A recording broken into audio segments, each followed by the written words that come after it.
At nais kong basahin muli ito pong Psalm chapter 42 verse 4. Ngayon po ay sasali ng New International Version. Ganito po yung pagkakasaad. These things I remember as I pour out my soul, how I used to go with the multitude, leading the procession to the house of God, with shouts of joy and thanksgiving among the festive throng. Yan na naman, May multitude, sigawan. napakadami. At may sigawan. Leading the procession to the house of God with shouts of joy and thanksgiving among the festive throng. Kaya naman sumisigaw tayo ng Pit Señor. Viva la Virgen! Viva la Virgen! Viva Padre Nuestro Nazareno! A few moments later. Pero mga mahal naming taga-subaybay, hindi dahil po gumagamit sila ng talata ng Biblia, dapat ng paniwalang biblical nga ang gawain nila. Sapagkat kung naalala po ninyo, si Satanas man, na numero unong mandaraya, ay nang tuksuhin po niya ang Panginoon Kristo, gumamit ng nakasulat eh. Now I see a POV. Open my eyes to your reality. Take me where I'm meant to be. Show me life like everybody dancing.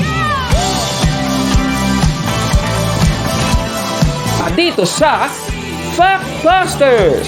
Sa puntong ito ng ating programa, kung hindi ka pa nakasubscribe, pakiclick po ng subscribe button at ang notification bell para updated po tayo sa ating mga susunod na videos. Kaya, let's go at simulan na natin! Kaya bago muna natin simulan ang ating episode ngayon, iniimbitahan kita na isubscribe itong ating bagong YouTube channel, Factbusters PH, dahil yung lumang channel natin ay nahack po mga kapatid. Kawawa naman tayo, no? Pero pati rin sana ang isa pa nating YouTube channel, Takasuri PH. Paki-subscribe din yan mga kababayan. Ako naman, sige.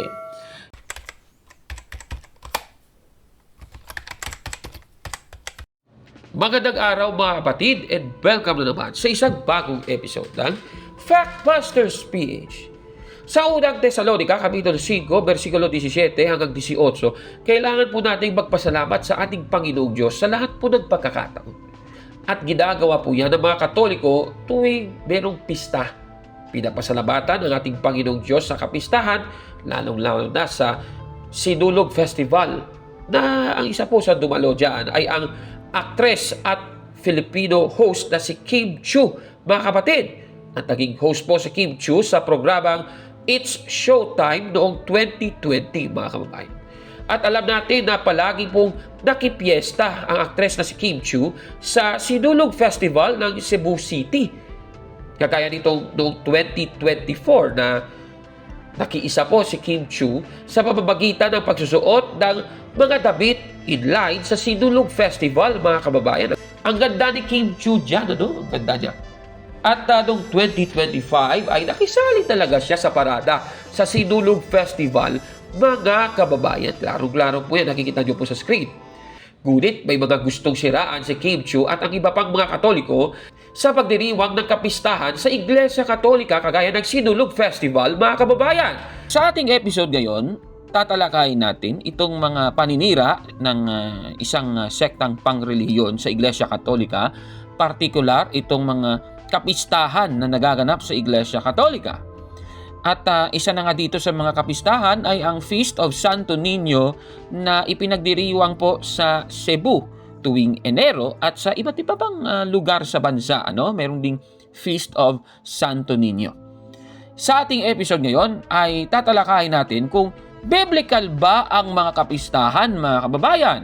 At ang sagot ay babasahin natin sa Psalms chapter 42 verse 4. Ganito po ang sinasabi.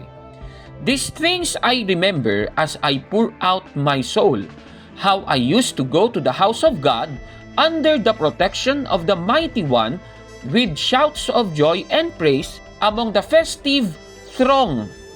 Sa nabasa natin ay may mga hiyawan at papuri sa Panginoon sa festive throne. Ayan, nakasulat sa Biblia yan, mga kapatid. Pero sa ating episode ngayon, tatalakayin natin itong video ng Iglesia ni Cristo ni Manalo sa kanilang programang Ang Tamang Daan, na kung saan ang host ay si Michael Sandoval at si Rene Panoncillo. Alam niyo po ba na itong binasa natin kanina, yung Psalms chapter 42 verse 4, alam naman po ng dalawang ministro na ito talaga ang batayan ng Iglesia Katolika para sabihin biblical po ang kapistahan, mga kapatid.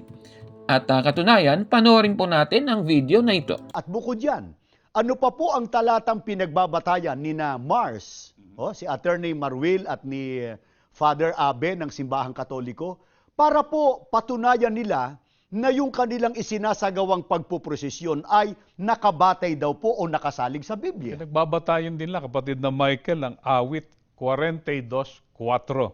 Doon din sa New International Version. At ang awit 32:11. Narito po, panoorin natin. At nais kong basahin muli ito pong Psalm chapter 42 verse 4, ngayon po ay sasali ng New International Version.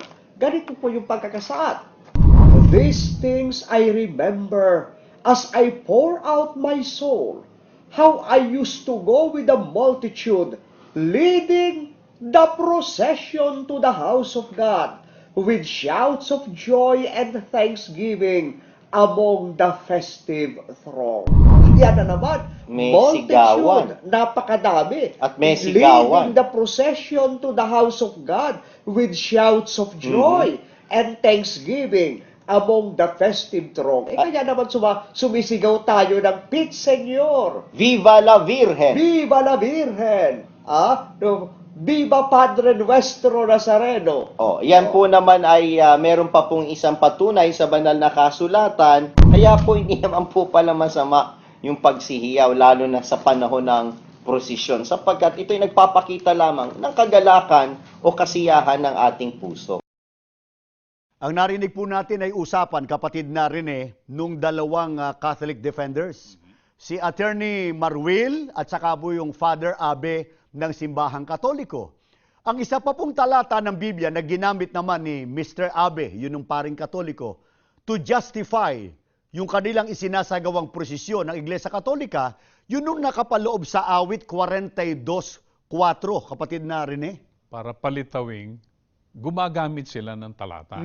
At nakabatay sa Biblia, yun pong kanilang isinasagawa. Tumbas biblical, Ayan, so napanood po natin si Michael Sandoval at si Rene Panoncillo, mga kapatid. Ngunit kahit napatunayan na may mababasa sa Biblia na fiesta o festival, ano ba ang kanilang reaksyon na napakatindi? O eto, panoorin natin. Pero mga mahal naming taga-subaybay, hindi dahil po gumagamit sila ng talata ng Biblia, dapat ng paniwalang biblical nga ang gawain nila. Sapagkat kung naalala po ninyo, si Satanas man, na numero 1 mandaraya, ay nang tuksuhin po niya ang Panginoon Kristo, gumamit ng nakasulat Pero teka muna, wala tayong sinasabing si Attorney Mars at saka si Father Abe ay si Satanas. Wala tayong sinabing gano'n. Kundi sinabi lang natin, si Satanas po, na number 1 mandaraya, gumagamit din ng talata. At ginamitan ng Panginoong Kristo pa man din. Ngunit, ang kapansin-pansin, may dagdag na. Katulad din naman itong napanood natin. Kaya naman sumisigaw tayo ng Pit Señor, Viva la Virgen! Viva la Virgen! Viva Padre Nuestro Nazareno! Walang ganong pahayag ang bayang Israel, kapatid na Michael. Ayan, so napanood po natin si Rene Panoncillo at si Michael Sandoval at ayon sa kanila, dinagdagan daw ng Katoliko ang nakasulat sa awit 42:4. Kasi yan ang kanilang paninira, parang si Satanas daw. Tanong, totoo ba ito, mga kababayan? Hindi pala nila nauunawaan ang kanilang sinisiraan. Nako, bakit ko po nasabi yon? Ulitin natin. Doon sa binasa, Psalms chapter 42 verse 4, sa kapistahan, meron pong sigawan at pagpupuri sa Diyos.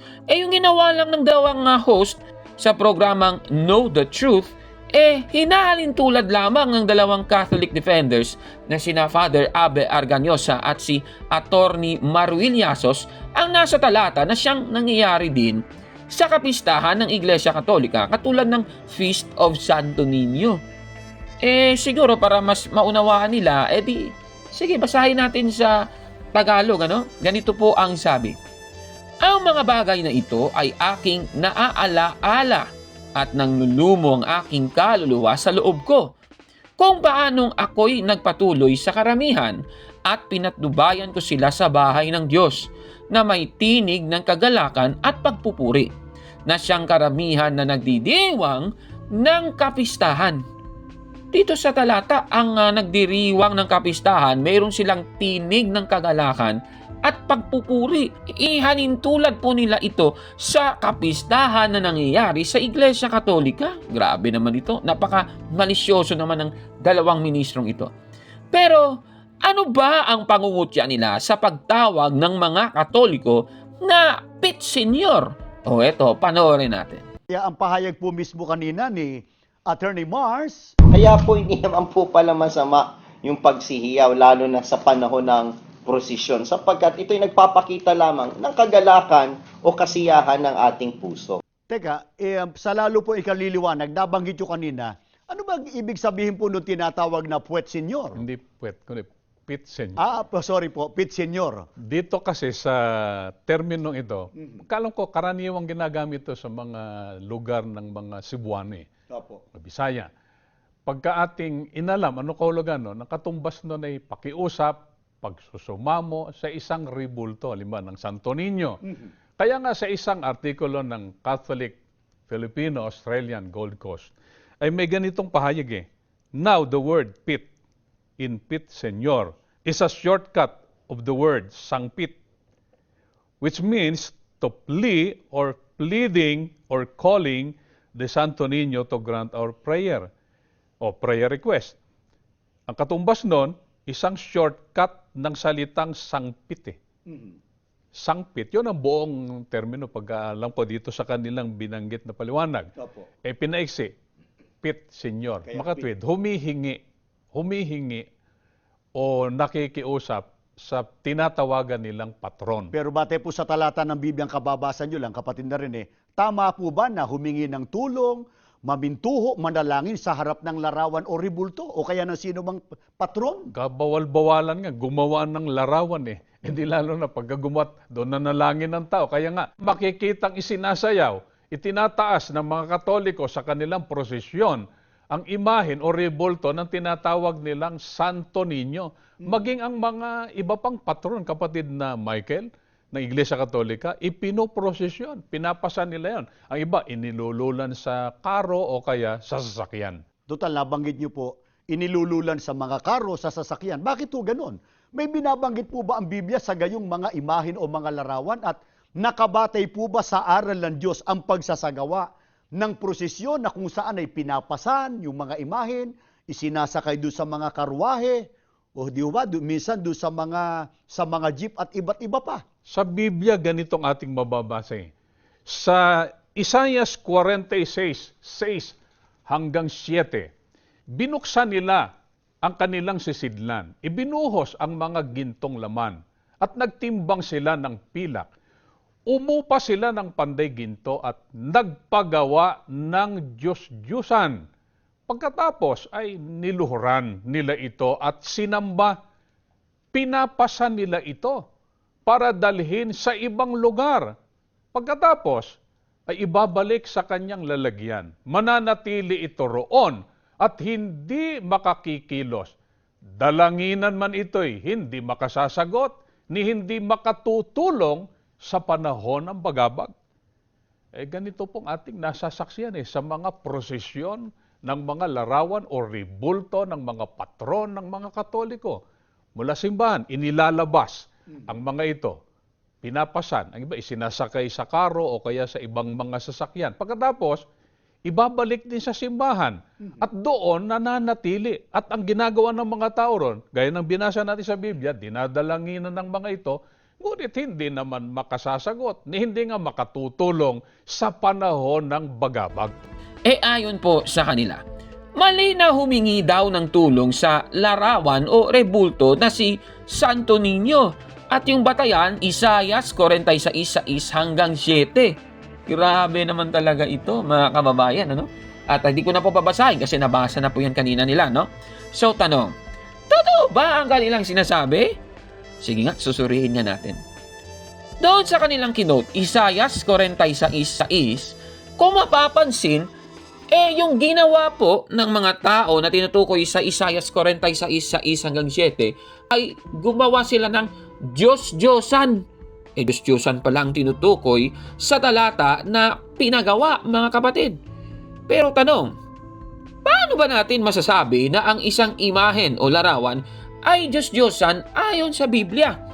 Ang sagot ay babasahin natin sa Isaiah 44:17. Sasalin na ang Biblia 2001, ganito po ang ating mababasa.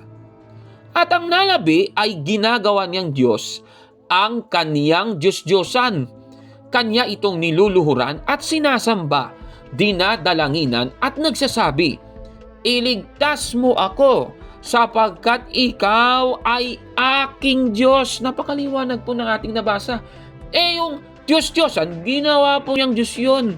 Mga kababayan, sa Katoliko, wala namang ganon. Hindi naman natin tinawag na Diyos, mga kababayan, yung rebulto mismo. Wala namang ganon, ano? Kaya nga, magiging Diyos-Diyosan pala ang rebulto kapag ito po ay ginawa ng Diyos ng tao. Di naman ganon sa Iglesia Katolika. Ang mga banal na imahen ay hindi po natin sinasamba na ang pagsamba ay tanging ukol lamang sa Diyos.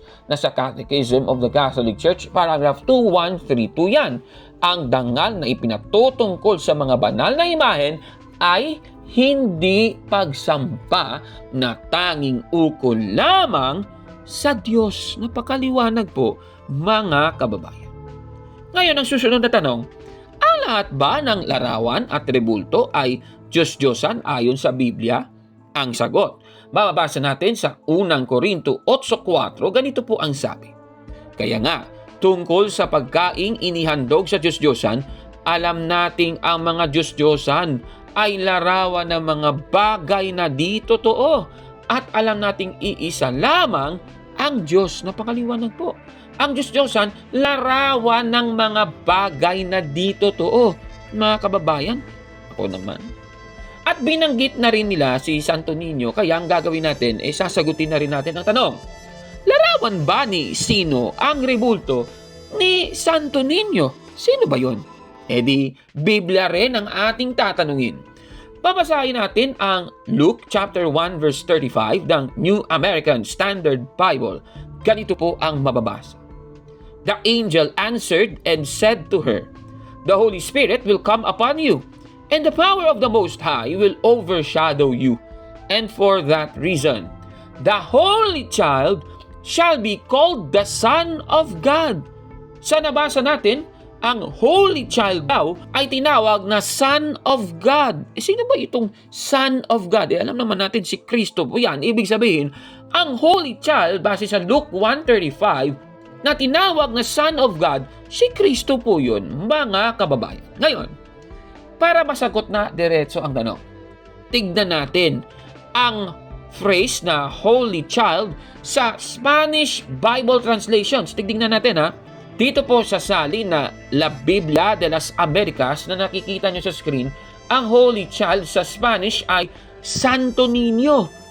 Kahit nga sa Nueva Versión Internacional ay ganun din, Santo Niño. Ibig sabihin, ang Holy Child na tinawag na Son of God ay si Kristo, siya po yung Santo Niño. Ang batang Kristo po, ang Santo Niño, mga kababayan. Ibig sabihin, kung may rebulto kang Santo Niño, yung sinasamba, hindi yung rebulto mismo na Santo Niño, kundi yung batang Jesus, mga kababayan. Ibig sabihin, hindi po Diyos-Diyosan ang Santo Niño. Kasi nga, base sa 1 Corinto 8:4, ang Diyos-Diyosan ay larawan ng mga bagay na di totoo. Yung Santo Niño na batang Jesus, hindi ba naging bata itong ang ating Panginoong Jesucristo? Naku naman, mukhang mali naman ata itong mga ministro ni Manalo. So, biblical po yan. So, ibig sabihin, si Kristo po ang Santo Niño na hinihingan ng katuparan sa mga dasal kung sinabi ang Pit Señor. Kasi ngayong Pit Señor, humihingi ka daw ng tulong kay Santo Niño para sagutin ang iyong mga dalangin. Tama naman. Kahit nga si San Esteban, humingi nga direkta kay Kristo ng kanyang dasal. Sabi sa Gawa 7:59, sabi ni Esteban, Panginoong Jesus, tanggapin mo po ang aking espiritu. Klarong-klaro po. Si Esteban nga, nagdasal kay Kristo ng diretso. Tayo pa kaya? Diba? At ang maganda doon, kahit yung batang Jesus, humihingi tayo ng tulong, mga kababayan. Ako naman. Kaya itong sinasabi ng mga ministro ni Manalo, Pero mga mahal naming taga-subaybay, hindi dahil po gumagamit sila ng talata ng Biblia, dapat ng paniwalang biblical nga ang gawain nila.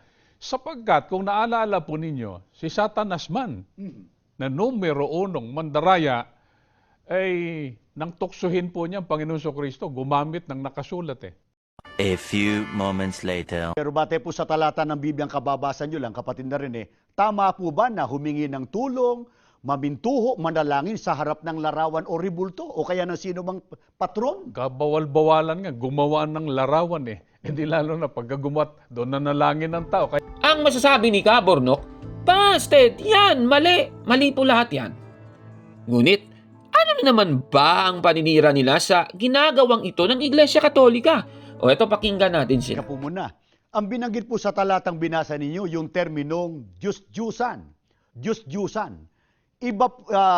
Liwanagin po natin sa kanila, bakit ang tawag ng Biblia sa gayon ay Diyos-Diyusan? maging sa terminal kapatid na Michael, madali nang maunawa ng ating mga taga-subaybay. Diyos-Diyusan. Hindi tunay na Diyos. Kung tunay na Diyos, hindi siya Diyos-Diyusan. May paliwanag po ang Biblia ukol dyan. Sa awit, 115, 4 hanggang 7. Ang kanilang mga Diyos-Diyusan ay pilak at ginto. Yari ng mga kamay ng mga tao. Sila'y may mga bibig, ngunit sila'y hindi nangagsasalita. Mga matay meron sila, ngunit hindi sila nangakakakita. Sila'y may mga tainga, ngunit hindi sila nangakakarinig. Mga ilong ay meron sila, ngunit hindi sila nangakakaamoy. Meron silang mga kamay, ngunit hindi sila nangakatatangan. Mga paa ay meron sila, ngunit hindi sila nangakalalakad ni nangagsasalita man sila sa kanilang alangala. Mga kaibigan naming mga nagsusuri, lalong mga Katoliko, hindi po ba ganito nga ang mga larawan ng mga patron sa Iglesia Katolika? Mga larawang gawa lang po ng tao. Doon sa binasa nga natin, ginto pa ang sa kanila karaniwan, kahoy o kaya simento. Ang tawag po dyan ay Diyos-Diyusan, dini-Diyos. Sinasamba po ng tao, gayong hindi naman tunay na Diyos. Ang sabi nga po sa ating binasa, kung napansin ninyo, ang kanilang mga Diyos-Diyusan ay pilak at ginto, yari ng mga kamay ng mga tao. Ang tunay na Diyos po hindi ginagawa. Ang tunay na Diyos, manlala lang. Ito, ginawa lang ng tao. Bagamat may mga bibig, pero hindi naman nakapagsasalita. May mga mata, hindi naman nakakakita. May mga tainga, hindi naman nakaririnig. May mga ilong, hindi naman nakaamoy. May mga kamay, ngunit hindi nakatatangan at may mga paanga, hindi naman nakalalakad. Kaya yung mga yan, kung ipakilala po ng Biblia, ay Diyos-Diyusan sapagkat hindi po sila tunay na Diyos. Ayon po sa kanila, ang mga Katoliko daw ay sumasamba sa Diyos-Diyosan dahil sa kapistahan nito. Base sa awit 115, 4 hanggang 7 ang tanong. Totoo ba ito, mga kababayan? Kung titingnan sa mga talata, ang sabi kasi, ang kanilang mga Diyos-Diyosan ay pilak at ginto. Yari ng mga kamay ng mga tao. Sila'y may mga bibig, ngunit sila'y hindi nangagsasalita. Mga matay mayroon sila, ngunit hindi sila nangakakakita. Sila'y may mga tenga, ngunit hindi sila nangakakarinig. Mga ilong ay mayroon sila, ngunit hindi sila nangakakaamoy. Mayroon silang mga kamay, ngunit hindi sila nangakatatangan. Mga paa ay mayroon sila, ngunit hindi sila nangakalalakad. Di nangagsasalita man sila sa kanilang ngala-ngala. Dito sa nabasa natin, klaro naman sa talata, no? Diyos-Diyosan po yung tinutukoy sa ating binasa. Hindi naman Diyos-Diyosan yung Santo Niño na ribulto. Kasi nga, ayon sa unang Korinto 8:4, ang mga Diyos-Diyosan ay larawan na mga bagay na di totoo. Di ba totoo naman na si Kristo ay naging bata noon, di ba? Ako naman, kakaiba talaga. Katunayan nga mga kapatid, sa Harper's Bible Commentary, Protestant author na nga nagsabi sa page 26 na ang lahat ng Diyos-Diyosan ay mga larawan. Ngunit, hindi lahat ng mga larawan ay mga Diyos-Diyosan. Napakaliwanag po yan, mga kababayan. Kaya itong paninira ng mga ministro ni Manalo, Yung mga yan, kung ipakilala po ng Biblia, ay Diyos-Diyusan sapagkat hindi po sila tunay na Diyos. ang masasabi ni Kaburnok, busted! Yan! Mali! Nako, mali na naman, mga kababayan. Kaya, hindi po nagpapatinag si Kim Chiu sa pagdiriwang ng kapistahan katulad ng Sinulog Festival, mga kababayan. Kaya, yan po talagang ginagawa ng mga Katoliko sa pamamagitan ng kapistahan ay nagpapasalamat tayo sa Diyos sa lahat ng pagkakataon, mga kapatid. Ano pong masasabi ninyo sa ating episode ngayon? Comment down below mga kapatid. At kung like mo ang video na ito, i-click ang like button at mag-subscribe sa ating YouTube channel, Factbusters PH. Kaya, huwag maniwala sa sabi-sabi. I-check mo na kung fact nga talaga. Hanggang sa susunod na episode, ako po si Kaburnok. At ito ang Factbusters. Grabe naman ito talaga mga ministrong ito. Kawawa talaga. Basta lang makapanira sa Iglesia Katolika. Mga kababayan.